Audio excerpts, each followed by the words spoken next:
അമ്മ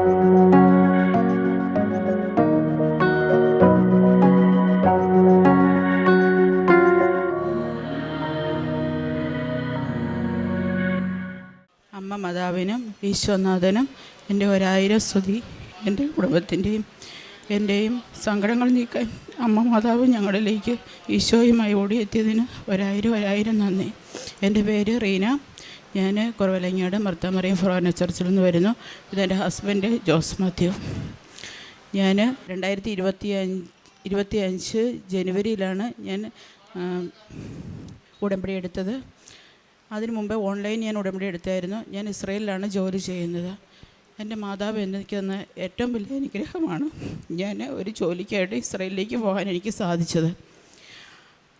എൻ്റെ ബാധ്യതകൾ കൊന്നുകൂടി കഴിഞ്ഞപ്പോൾ എൻ്റെ അമ്മ മാതാവ് എനിക്ക് തന്ന അനുഗ്രഹമാണ് ഞാൻ ഇസ്രയേലിലേക്ക് പോയത്. ഇസ്രയേലിലേക്ക് പോകുന്നതിന് മുമ്പ് തന്നെ എനിക്ക് ഒത്തിരി ഉടമ്പടി പത്രങ്ങൾ എൻ്റെ കൈകളിലെത്തിയിരുന്നു.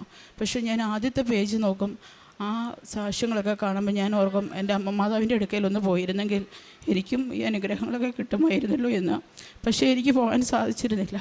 എൻ്റെ ഹസ്ബൻഡ് അതിനോട് പറയുമ്പോൾ അന്ന് എന്നോട് ചോദിക്കും, നമ്മൾ മാതാവിൻ്റെ ഇടവകയിലല്ലേ, മാതാവ് ആദ്യമായി പ്രത്യക്ഷപ്പെട്ട കുറവിലങ്ങാട് ഇടവകയിലല്ലേ നമ്മൾ, ആ മാതാവിനെ വിട്ട് നീ വേറെ ഇങ്ങോട്ടാണ് പോകുന്നേ എന്ന് ചോദിക്കും. അപ്പോൾ ഞാൻ എൻ്റെ ഹസ്ബൻഡിനോട് പറയുമായിരുന്നു, മാതാവ് പലയിടങ്ങളിൽ പല രൂപത്തിൽ പ്രത്യക്ഷപ്പെടുന്നു, ഓരോ സ്ഥലത്തും ഓരോരോ അനുഗ്രഹങ്ങളുമായിട്ട് പ്രത്യക്ഷപ്പെടുന്നു. എനിക്കും അമ്മ മാതാവിനെ കാണുന്ന കൃപാസനത്തിലൊന്ന് പോകണമെന്ന് ആഗ്രഹമുണ്ട്.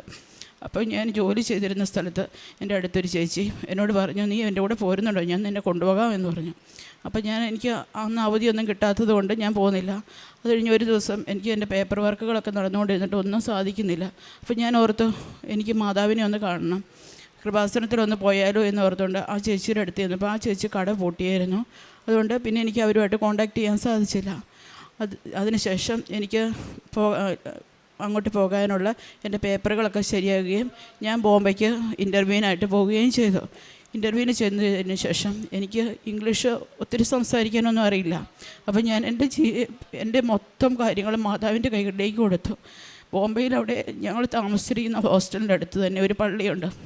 അവിടെ എല്ലാ ദിവസവും ഞാൻ കുർബാനയിൽ പോയി പങ്കുചേരും. കുർബാനയിൽ മുട്ടുകുത്തി നിന്ന് കുർബാന കൂടിയിട്ട് ആൾക്കാരെ മാതാവിനോട് പറയും, ഓരോ ദിവസവും ചെയ്യുന്ന എൻ്റെ ഇൻ്റർവ്യൂ കാര്യങ്ങൾ അമ്മ മാതാവ് കേൾക്കണേ. എനിക്ക് ഒന്നും പറയാൻ സാധിക്കുന്നില്ല. എൻ്റെ അവിടെ ഏജൻസി നടത്തുന്ന ആൾക്കാരുടെ അടുത്ത് ചെല്ലുമ്പോഴേ അവർ ചോദിക്കുമ്പോഴേ ഞാനാണെങ്കിൽ പകച്ചു പോകും. അത് കഴിഞ്ഞ് എല്ലാ ദിവസവും ഞാൻ അവിടുത്തെ സിസ്റ്റർമാരോട് പറയും, സിസ്റ്റർ എനിക്ക് വേണ്ടി പ്രാർത്ഥിക്കണം കേട്ടോ എന്ന്. സിസ്റ്റർ പറയും, നിൻ്റെ അപേക്ഷ മാതാവ് തള്ളിക്കളയില്ല, നിന്നെ സഹായിക്കാൻ ഓടിയെത്തും. അങ്ങനെ ഏജൻസിയിലുള്ള എൻ്റെ ഇൻ്റർവ്യൂ പാസ്സായി. അത് കഴിഞ്ഞ് എംബസിയിലുള്ള ഇൻ്റർവ്യൂവിന് പോകാനുള്ള എൻ്റെ ഡേറ്റ് കിട്ടി. അപ്പോൾ ഞാനാണ് എൻ്റെ ഹസ്ബൻഡും വന്നു. ഞങ്ങൾ രണ്ടുപേരും എന്നും പോയി കുർബാനയിൽ പങ്കുചേരും. ഇൻ്റർവ്യൂവിൻ്റെ തലേ ദിവസം ഞാൻ മാതാവിനോട് പറഞ്ഞു, മാതാവേ നീ എൻ്റെ കൂടെ വരണം. ഇൻ്റർവ്യൂ നടത്തുന്ന ആളുടെ മുഖത്തേക്ക് നോക്കുമ്പോൾ, ഞാൻ പല ഇൻ്റർവ്യൂകളിലും പോകുമ്പോൾ ഫെയിലാകുന്നത് അവരുടെ മുഖത്തേക്ക് നോക്കുമ്പോൾ എനിക്ക് ഒന്നും പറയാൻ സാധിക്കില്ല. എനിക്ക് ഒന്നാമത് ഇംഗ്ലീഷ് നന്നായിട്ട് സംസാരിക്കാൻ അറിയില്ല.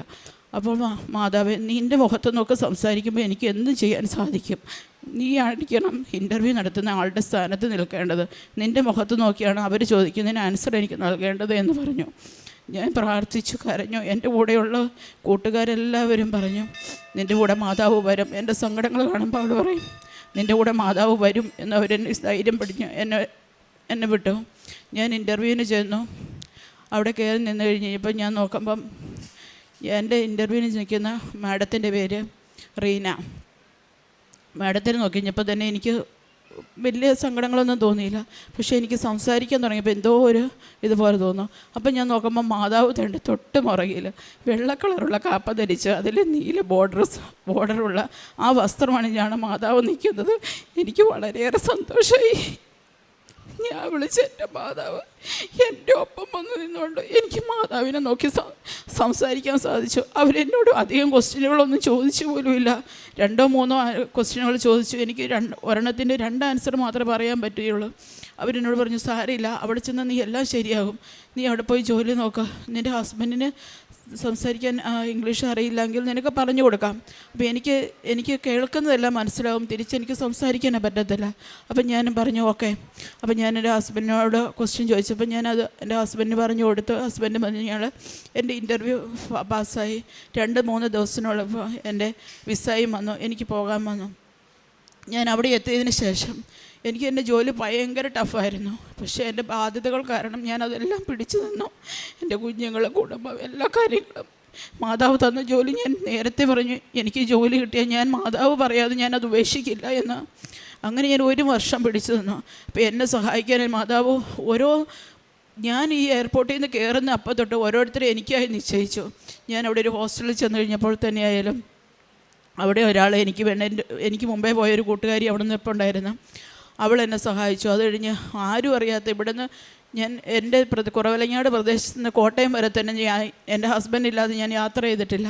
അങ്ങനെ ഒരു വ്യക്തി ഞാൻ തന്നെ ഇസ്രയേൽ എന്ന രാജ്യത്ത് ചെല്ലുകയും അവിടെ ആ എയർപോർട്ടിൽ നിന്ന് 4.5 മണിക്കൂർ യാത്ര ചെയ്ത് വേറൊരു ലെബനോൻ്റെ അതിർത്തിയിലാണ് ഞാൻ ജോലി ചെയ്യുന്നത്. അവിടെ പോകുന്ന വഴിക്ക് എൻ്റെ കയ്യിൽ അരക്കുപ്പി വെള്ളം മാത്രം, എനിക്ക് വിശന്നിട്ട് ഒരു രക്ഷയില്ല.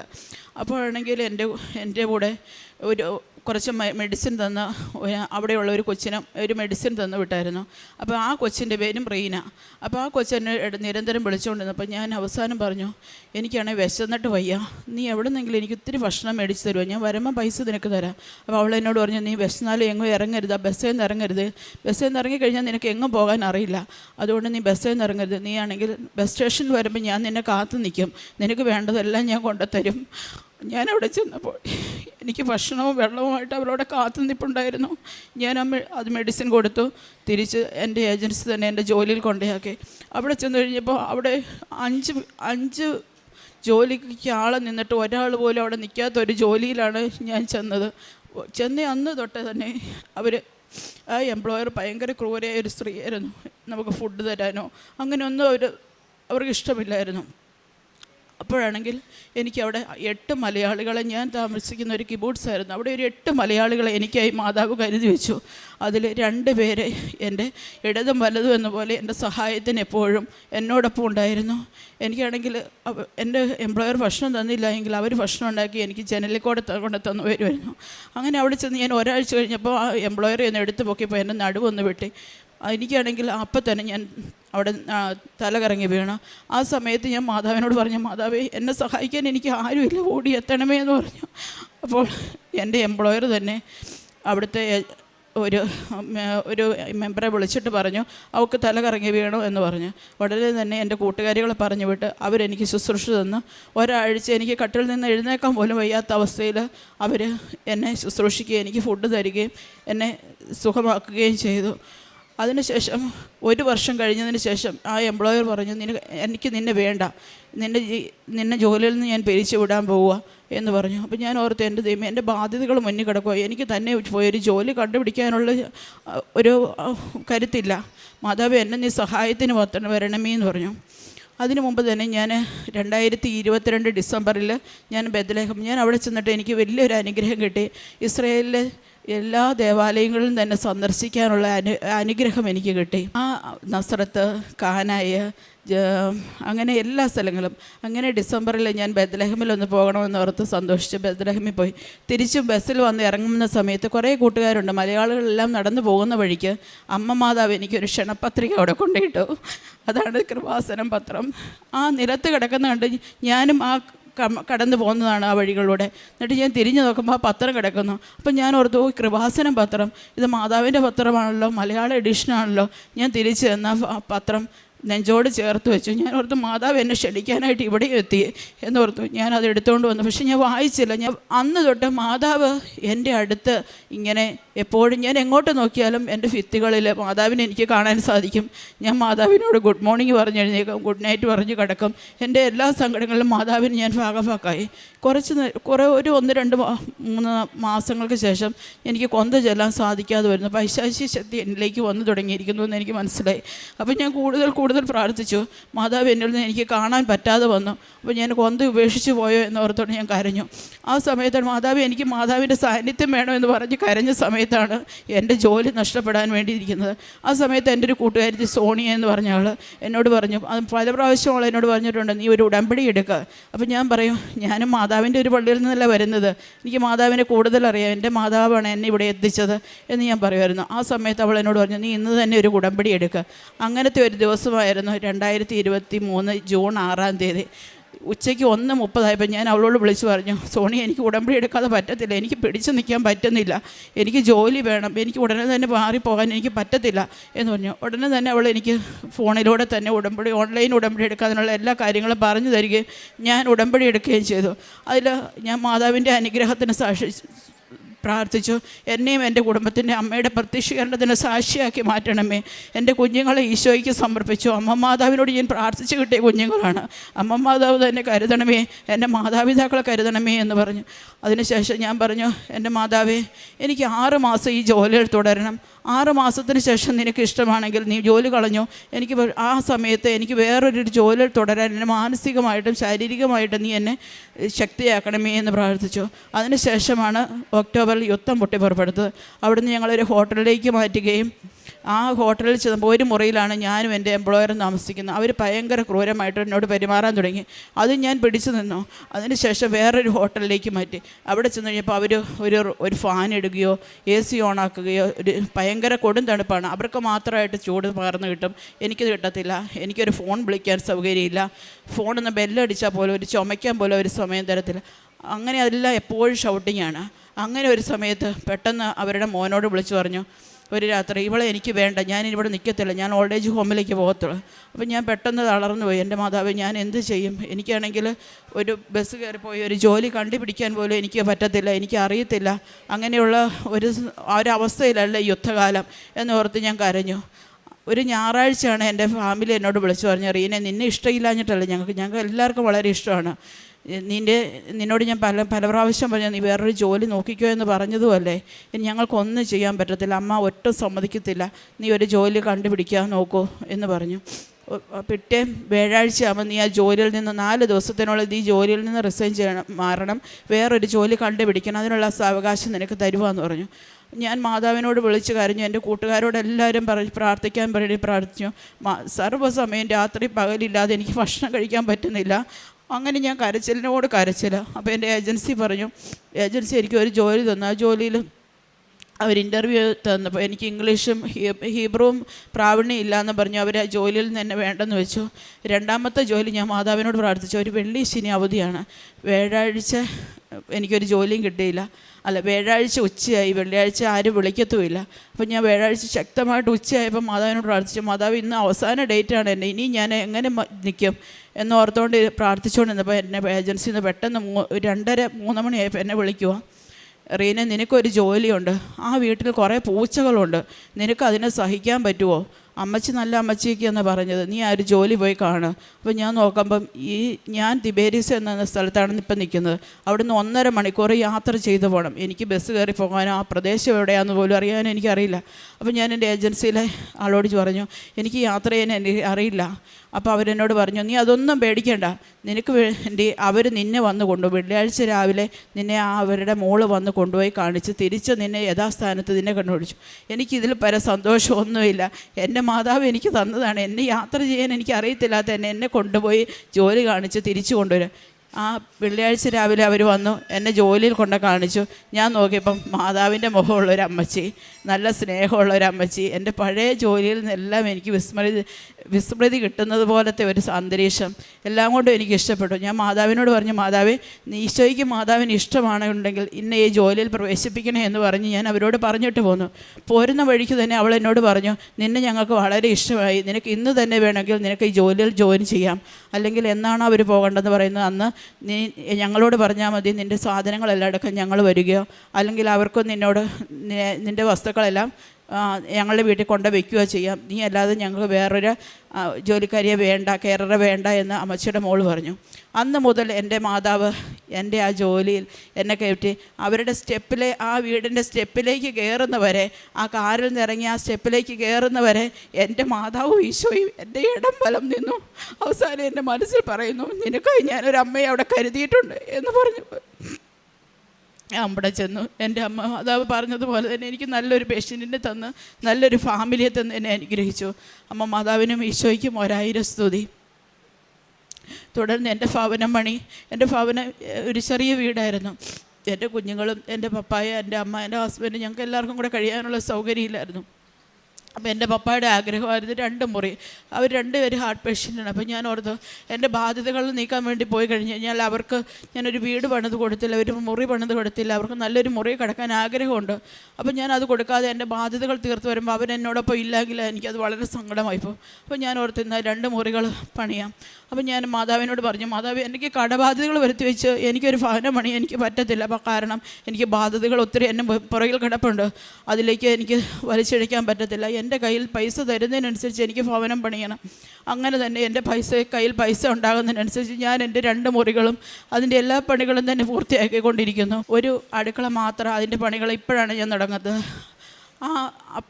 ഞാൻ കഴിഞ്ഞ ഡിസംബറിൽ ഞാൻ ലീവിന് വന്നു. 2.5 വർഷത്തിന് ശേഷം ഞാൻ നാട്ടിൽ ലീവിന് വന്നു.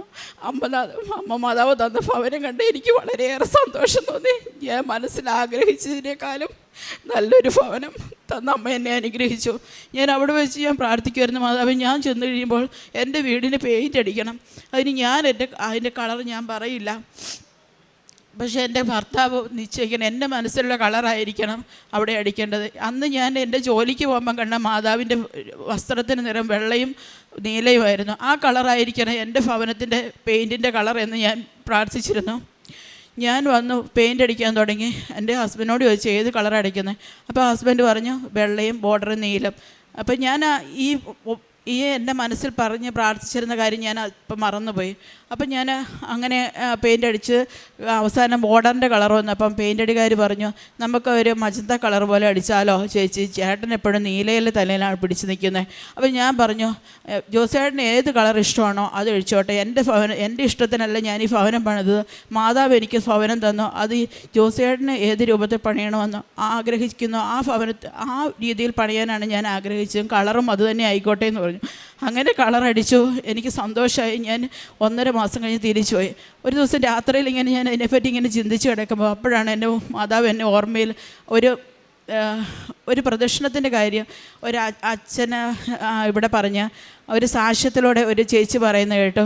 ചേച്ചി ആഗ്രഹിച്ച പോലെ കളറടിച്ച ഒരു കാര്യം, പെയിൻറ്റ് കളറടിച്ച കാര്യം പറയും. അപ്പോഴാണല്ലോ ഞാൻ ഓർത്ത് എൻ്റെ മനസ്സിൽ ഞാൻ ആഗ്രഹിച്ചല്ലോ ഈ കളറായിരുന്നല്ലോ, ഇത് തന്നെയാണല്ലോ എൻ്റെ ഹസ്ബൻഡും അടിച്ചത്. ഞാൻ ദൈവത്തിന് 1000 നന്ദി പറഞ്ഞു. അതിനുശേഷം ഞാൻ അങ്ങനെ വന്ന കടങ്ങളെല്ലാം വീട്ടിൽ കൊണ്ടുവരുന്നു. എനിക്ക് ഓരോ പ്രാവശ്യം ജവമാല റാലി വരുമ്പോൾ ഞാൻ 2 വർഷമായിട്ട് ഞാൻ ആഗ്രഹിക്കുന്നു എനിക്ക് ജവമാല റാലിയിൽ സംബന്ധിക്കണം. അപ്പോൾ ഞാൻ ഓർക്കും, ഞാൻ എൻ്റെ പിള്ളേരുടെ ലീവ് നോക്കിയാണല്ലോ വരുന്നത്, ഇനി അടുത്ത വർഷവും ഞാൻ ഏപ്രിൽ വരാനിരിക്കുന്നു, ഇനി പിന്നത്തെ വർഷം വേണം ഞാൻ ഒക്ടോബറിലെ ലീവിന് വരണം, ജവമാല റാലി കൂടണം എന്ന് ഞാൻ വളരെയായിട്ട് ആഗ്രഹിച്ചു. അങ്ങനെ ഇരുന്നപ്പോൾ അപ്പോഴും മാതാവ് എന്നെ ക്ഷണിച്ചു, ജവമാല റാലി നീ ഈ വർഷം തന്നെ കൂടണം. അത് മാതാവിൻ്റെ ആഗ്രഹമാണെന്ന് എനിക്ക് മനസ്സിലായി. ഞാൻ സെപ്റ്റംബർ എൻ്റെ ഹസ്ബൻഡിന് കൈക്കൊരു തളർച്ച പോലെ വന്നു. സെപ്റ്റംബർ 18-ാം തീയതി ആ തളർച്ച ഹോസ്പിറ്റലിൽ കൊണ്ട് കാണിച്ചു. അല്ല സ്ട്രോക്ക് അല്ല എന്ന് മനസ്സിലായി. പിന്നെ ന്യൂറോനെ കാണിച്ചു. ഒരാഴ്ച ഹാരിത്താസ് ഹോസ്പിറ്റലിൽ കിടന്നു. അതിനുശേഷം പൂർണ്ണമായിട്ടും കഴുത്തിന് താഴോട്ട് തളർന്നു പോയി. എൻ്റെ മാതാവിനോട് ചോദിച്ചു, മാതാവേ നീ എന്താണ് ആഗ്രഹിക്കുന്നത്, എന്നോട് കൂടെ ഉണ്ടായിട്ടും എനിക്ക് സങ്കടങ്ങൾ തരുന്നത് എന്തേ എന്ന് ഞാൻ ചോദിച്ചു. അപ്പോൾ ജോസഫ് അച്ഛൻ ഓരോ പ്രാവശ്യവും ധ്യാനത്തിൽ പ്രസംഗത്തിൽ പറയുമായിരുന്നു, ഓരോ നമുക്ക് സഹനങ്ങളും ദൈവം നമ്മളെ കൂടുതൽ സ്നേഹിച്ചുകൊണ്ടിരിക്കുകയാണ്. ഞാനത് ദൈവത്തിൻ്റെ ഇഷ്ടത്തിനും മാതാവിൻ്റെ ഇഷ്ടത്തിനുമായിട്ട് ഞാൻ അതിന് താഴ്മയോടെ സമർപ്പിച്ചു. എന്നിട്ട് മാതാവ് ഞാൻ പറഞ്ഞു, എനിക്ക് എൻ്റെ ഭർത്താവിന് എൻ്റെ കുടുംബത്തിന് ഇത് താങ്ങാനുള്ള ശക്തി വരണം. ഞാൻ എവിടെ ചെന്നാലും എൻ്റെ ഭർത്താവിനോടൊപ്പം അല്ലാതെ ഞാൻ നടന്നിട്ടില്ല. ഞാൻ തിരിച്ചു പോരുമ്പോഴും ഞാൻ നാട്ടിൽ പോരാൻ അന്ന് തീരുമാനിച്ചില്ല കേട്ടോ.